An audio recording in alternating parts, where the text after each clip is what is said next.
서울의 밤은 차갑고 네온 불빛은 거짓된 따뜻함을 뿌린다. 이지민은 강남 한복판에서 숨을 고르며 손목을 문질렀다. 그녀의 손목에는 멍자국이 아직도 선명했다. 최서연의 손에서 비롯된 흔적이었다. 이지민, 32세, 경호원. 그녀는 최서연, 한국에서 가장 영향력 있는 기업인 중 한 명인 42세 여성의 곁에서 5년을 보냈다. 서연은 화려한 겉모습 뒤에 잔혹한 본성을 숨기고 있었다. 그녀는 이지민을 단순한 경호원이 아니라 자신의 분노와 욕망을 풀어내는 대상으로 삼았다. 폭언, 폭행, 그리고 끝없는 통제. 하지만 이지민은 그 모든 것을 견뎠다. 왜? 그녀 자신도 알지 못했다. 어쩌면 그것이 사랑이었기 때문일지도. 너 없으면 나도 없어. 지민아, 서연은 그렇게 말하곤 했다. 그 말은 달콤한 속삭임처럼 들렸지만 사실은 족쇄였다. 이지민은 서연의 말에 묶여 자신을 잃어갔다. 그러나 오늘 밤 그녀는 결심했다. 더 이상 이 지옥에서 도망치지 않겠다고. 이지민은 경호원 훈련소에서 최우수 성적으로 졸업했다. 그녀는 강인했고 빠르며 누구보다도 직관이 뛰어났다. 20대 후반, 그녀는 최서연의 경호원으로 고용되었다. 서연은 글로벌 기업 세연그룹의 부회장으로 미디어에선 철의 여인으로 불렸다. 하지만 이지민은 입사 첫날부터 서연의 다른 면모를 보았다. 너, 눈빛이 강하네. 서연은 첫 면접에서 그렇게 말했다. 그녀의 미소는 따뜻했지만 눈동자는 얼음처럼 차가웠다. 이지민은 그 눈빛에 끌렸다. 서연은 단순한 고용주가 아니었다. 그녀는 카리스마, 권력, 그리고 위험한 매력을 뿜어냈다. 첫 몇 달은 평온했다. 이지민은 서연의 일정을 관리하고 그녀를 외부 위협으로부터 보호했다. 하지만 서연의 요구는 점점 더 개인적으로 변해갔다. 지민아, 오늘 밤은 나와 함께 있어. 서연은 어느 날 밤 와인 잔을 들며 말했다. 그 말은 명령이었고 이지민은 거절할 수 없었다. 그날 밤 서연의 손이 이지민의 뺨을 스쳤다. 처음엔 부드럽게, 그러다 점점 거칠게. 넌 내 거야. 서연의 목소리는 낮고 위협적이었다. 이지민은 충격에 얼어붙었다. 하지만 그녀는 서연의 눈에서 외로움을 보았다. 그 외로움은 이지민의 마음을 흔들었다. 시간이 지나며 서연의 폭력은 일상이 되었다. 회의 후 서연이 화가 나면 이지민은 그녀의 분노를 감당해야 했다. 서연은 이지민을 때리고 모욕하며 그녀를 자신의 소유물처럼 다뤘다. 넌 나 없으면 아무것도 아니야. 서연은 그렇게 말하며 이지민을 무너뜨렸다. 하지만 이지민은 떠나지 않았다. 그녀는 서연에게 끌렸다. 서연의 강렬한 존재감, 그녀의 미소, 그리고 드물게 드러나는 취약함에 이지민은 그것이 사랑이라고 믿었다. 아니, 사랑이어야 한다고 믿고 싶었다. 어느 날 서연은 이지민에게 새로운 임무를 맡겼다. 내 경쟁자, 김도현을 조사해. 김도현은 세연그룹의 라이벌 기업 대표였다. 이지민은 서연의 명령을 따랐지만 도현을 조사하며 그녀의 깨끗하지 않은 사업 방식을 알게 되었다. 서연은 경쟁자를 제거하기 위해 불법적인 수단을 동원하고 있었다. 이지민은 갈등했다. 그녀는 서연을 보호해야 했지만 서연의 행동은 도덕적으로 옳지 않았다. 이건 잘못됐어. 이지민은 혼잣말로 중얼거렸다. 하지만 서연의 눈을 마주칠 때마다 그녀의 결심은 흔들렸다. 한편 이지민은 도현의 비서 박소진을 만났다. 소진은 28세, 부드러운 말투와 따뜻한 미소를 가진 여성이었다. 그녀는 이지민에게 다정하게 대했고 처음으로 이지민은 서연의 통제 밖에서 숨 쉴 수 있는 공간을 느꼈다. 너무 힘들어 보이네. 지민 씨. 소진은 어느 날 커피를 건네며 말했다. 그 말에 이지민은 눈물이 날 뻔했다. 누군가가 그녀의 고통을 알아봐 준 건 처음이었다. 소진과의 만남은 이지민에게 작은 희망을 주었다. 하지만 서연은 이를 눈치챘다. 너, 요즘 이상해. 서연은 이지민을 벽으로 밀치며 말했다. 내 곁을 떠날 생각은 하지 마. 그녀의 손은 이지민의 목을 조였다. 이지민은 숨을 쉴 수 없었다. 하지만 그 순간 그녀는 깨달았다. 이건 사랑이 아니었다. 이건 소유였다. 이지민은 서연의 소나귀에서 벗어나기 위해 몸부림쳤다. 그녀의 목에 남은 자국은 며칠 동안 사라지지 않았다. 하지만 더 아픈 것은 서연의 말이 그녀의 마음을 파고들었다는 사실이었다. 너는 나 없으면 아무것도 아니야. 그 말은 이지민의 자존감을 갉아먹었다. 그녀는 매일 밤 잠들기 전 자신에게 물었다. 왜 떠나지 않는 거지? 답은 단순했다. 그녀는 서연을 사랑한다고 믿었다. 아니, 사랑해야 한다고 믿었다. 서연은 그녀의 삶의 중심이었고 그 중심을 잃으면 그녀는 무너질 것 같았다. 하지만 박소진은 달랐다. 소진은 이지민에게 부드러운 위로를 건넸다. 그들은 점점 자주 만났다. 소진은 도현의 비서로 바쁜 일정을 소화하면서도 이지민과 시간을 보냈다. 한강변에서 커피를 마시며 소진은 자신의 이야기를 털어놓았다. 나도 힘들 때가 많았어. 이 소진은 한강을 바라보며 말했다.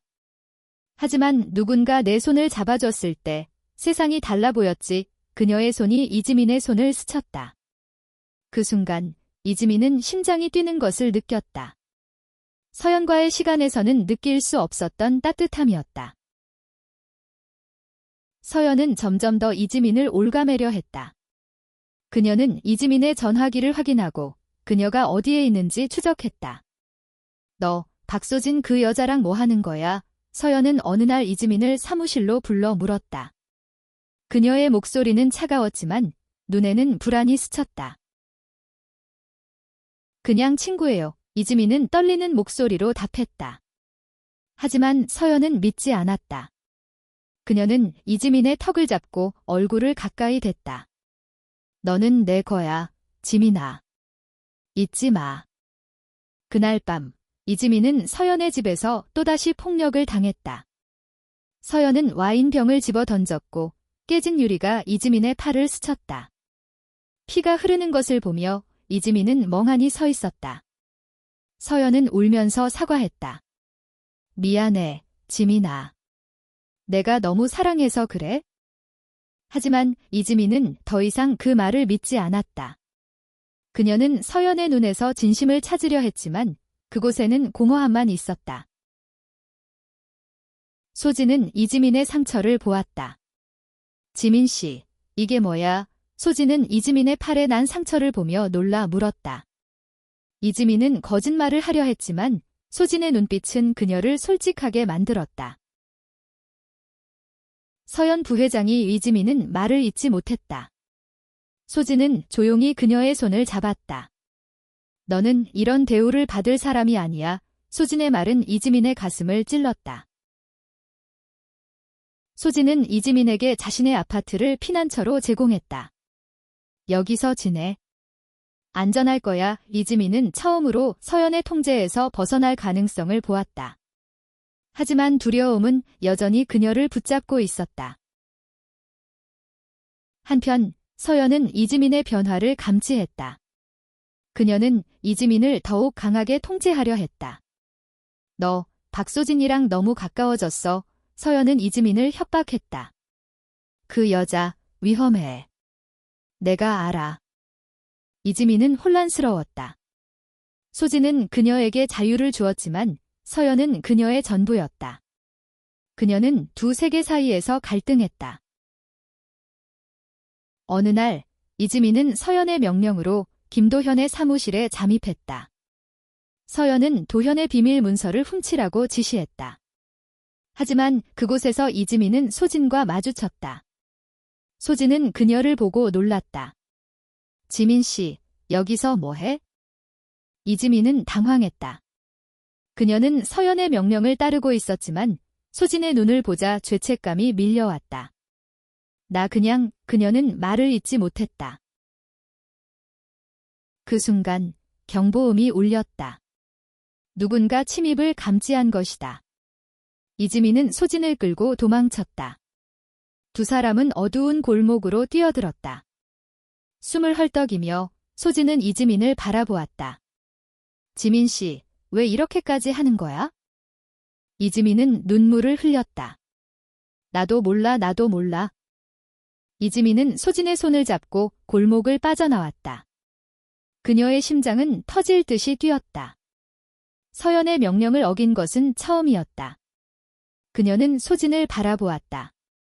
소진의 눈에는 두려움이 있었지만 동시에 이지민을 믿는 빛이 있었다. 지민 씨, 나한테 다 말해. 소진은 조용히 말했다. 이지민은 망설였다. 하지만 소진의 따뜻한 손길은 그녀의 방어를 무너뜨렸다. 이지민은 모든 것을 털어놓았다. 서연의 폭력, 그녀의 통제, 그리고 그녀가 서연에게 끌렸던 이유까지. 소진은 조용히 듣다가 말했다. 너는 자유로울 자격이 있어. 그 말은 이지민에게 새로운 깨달음을 주었다. 그녀는 서연의 곁에서 자유를 잃었지만 소진은 그녀에게 자유의 가능성을 보여주었다. 서연은 이지민이 자신의 명령을 어겼다는 사실을 알게 되었다. 그녀는 분노했다. 감히 나를 배신해. 서연은 이지민을 자신의 사무실로 불러냈다. 이지민은 두려웠지만 이번에는 물러서지 않기로 했다. 왜 소진 씨를 조사하라고 했어요? 이지민은 처음으로 서연에게 따졌다. 서연은 놀란 듯 이지민을 바라보았다. 너, 목소리가 커졌네. 그녀는 비웃으며 말했다. 하지만 이지민은 물러서지 않았다. 저는 더 이상 당신의 장난감이 아니에요. 서연의 얼굴이 굳어졌다. 그녀는 이지민에게 다가가 뺨을 후려쳤다. 너는 내 거야, 지민아. 하지만 이지민은 이번엔 맞서 싸웠다. 그녀는 서연의 손목을 잡고 밀어냈다. 이제 그만이에요. 그 순간 이지민은 서연의 눈에서 두려움을 보았다. 서연은 통제력을 잃는 것을 두려워했다. 하지만 이지민은 더 이상 그녀의 두려움에 휘둘리지 않았다. 소진은 이지민에게 자신의 비밀을 털어놓았다. 그녀는 김도현의 비서로 일하면서도 도현의 불법적인 사업을 조사하고 있었다. 나도 서연 부회장과 같은 사람이 아니야. 소진은 말했다. 도현 대표도 깨끗한 사람은 아니야. 하지만 너와 함께라면 뭔가를 바꿀 수 있을 것 같아. 이지민은 소진의 말에 힘을 얻었다. 그녀는 서연의 곁에서 자신을 잃었지만 소진과 함께라면 자신을 되찾을 수 있을 것 같았다. 두 사람은 함께 서연과 도현의 비리를 폭로할 계획을 세웠다. 하지만 서연은 쉽게 물러나지 않았다. 그녀는 이지민과 소진을 추적하기 시작했다. 서연은 자신의 권력을 이용해 두 사람을 압박했다. 이지민의 아파트는 도청당했고 소진은 직장에서 위협을 받았다. 이지민은 소진과 함께 한강변에 앉아 있었다. 우리가 이걸 계속할 수 있을까? 이지민은 불안하게 물었다. 소진은 미소 지으며 말했다. 우린 서로를 믿잖아. 그걸로 충분해. 그 순간 이지민은 소진에게 끌리는 자신의 마음을 깨달았다. 서연과의 감정은 강렬했지만 소진과의 감정은 진실했다. 그녀는 소진의 손을 잡았다. 고마워, 소진아. 하지만 그들의 평화는 오래가지 않았다. 서연의 부하들이 두 사람을 찾아냈다. 어두운 골목에서 이지민은 소진을 보호하기 위해 싸웠다. 그녀는 경호원으로서의 훈련을 발휘해 부하들을 물리쳤다. 하지만 그 과정에서 이지민은 부상을 입었다. 소진은 이지민을 끌어안으며 울었다. 왜 이렇게까지 하는 거야? 이지민은 미소 지으며 말했다. 너를 지키고 싶었어.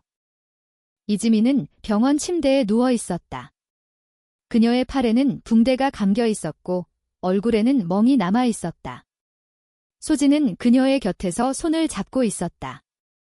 이제 그만해. 지민아, 소진의 목소리는 떨렸다. 하지만 이지민은 고개를 저었다.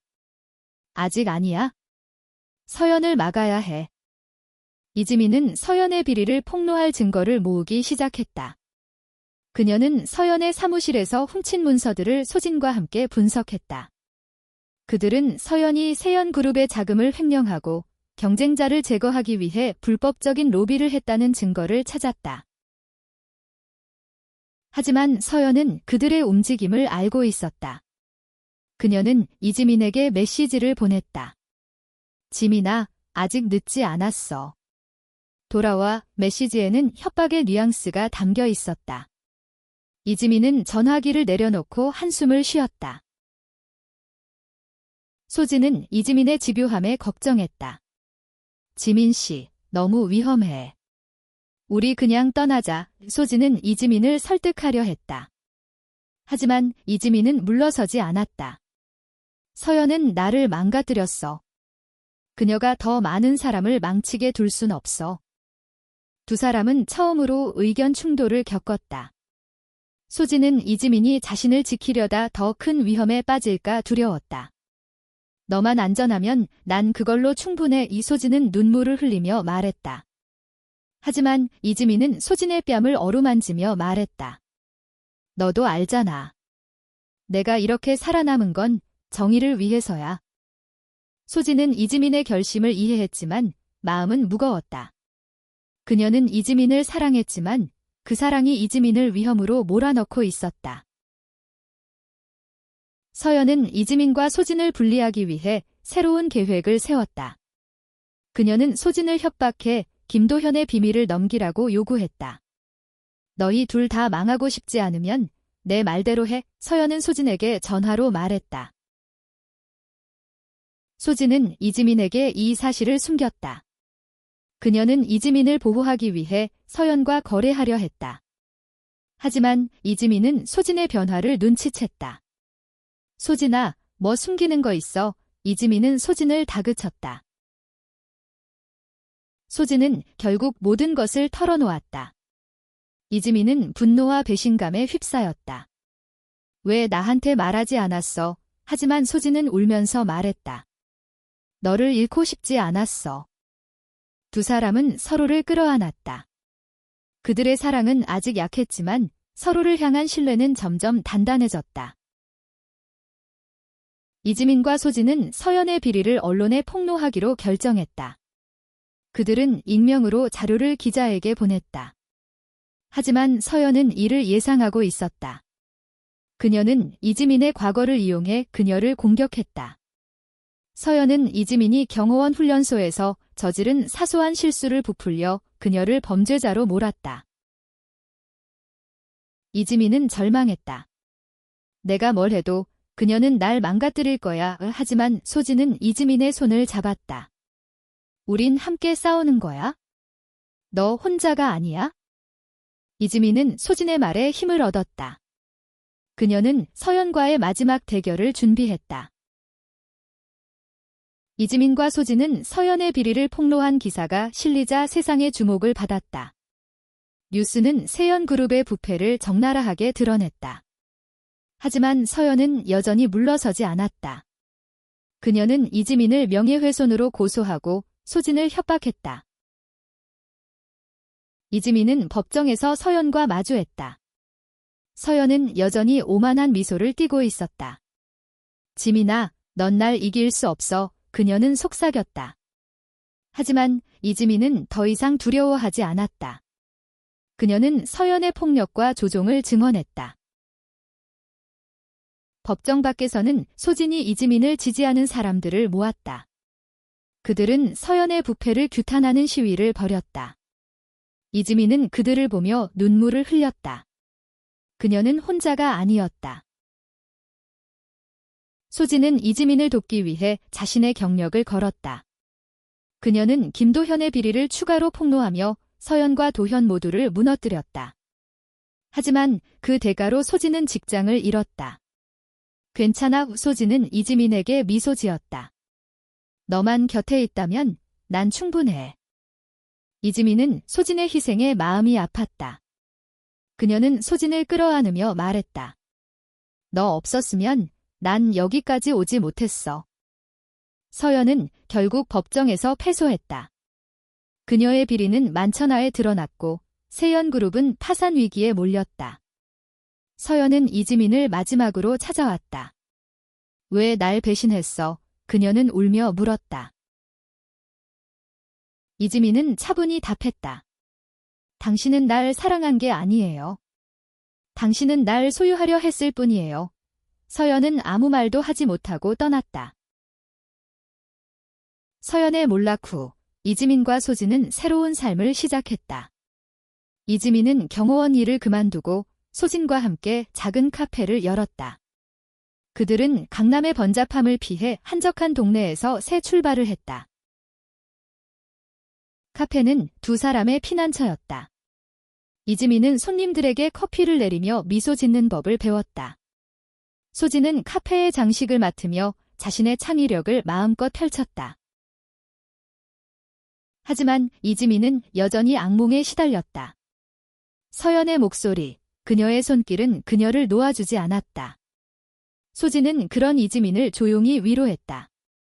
괜찮아, 지민아. 우린 함께야. 어느 날 이지민은 카페에서 한 손님과 대화하게 되었다. 그 손님은 서연의 피해자 중 한 명이었다. 당신 덕분에 나도 용기를 냈어요. 그녀는 이지민에게 말했다. 이지민은 눈물을 흘렸다. 그녀의 싸움은 그녀만의 것이 아니었다. 소진과 이지민은 서로에게 점점 더 깊이 의지했다. 그들의 사랑은 강렬하지 않았지만 단단하고 진실했다. 이지민은 소진의 손을 잡으며 말했다. 너와 함께라면 난 뭐든 할 수 있어? 이지민과 소진의 카페는 점점 더 많은 사람들에게 사랑받았다. 그들은 카페를 피해자들을 위한 공간으로 만들었다. 폭력과 억압에서 벗어나려는 이들에게 위로와 희망을 주었다. 이지민은 자신의 이야기를 책으로 썼다. 그녀의 책은 많은 이들에게 영감을 주었다. 그녀는 서연과의 시간을 돌아보며 깨달았다. 그녀는 피해자였지만 동시에 생존자였다. 소진은 이지민의 곁에서 그녀를 지지했다. 두 사람은 서로에게 힘이 되었고 그들의 사랑은 세상의 편견을 이겨냈다. 어느 날 이지민은 한강변에서 소진과 함께 일몰을 바라보았다. 소진아, 고마워. 이지민은 말했다. 너 덕분에 내가 다시 살아난 거야? 소진은 미소 지으며 이지민의 손을 잡았다. 우리 자유로워졌어. 그들은 서로를 바라보며 웃었다. 서울의 하늘은 그들의 미래처럼 밝게 빛났다.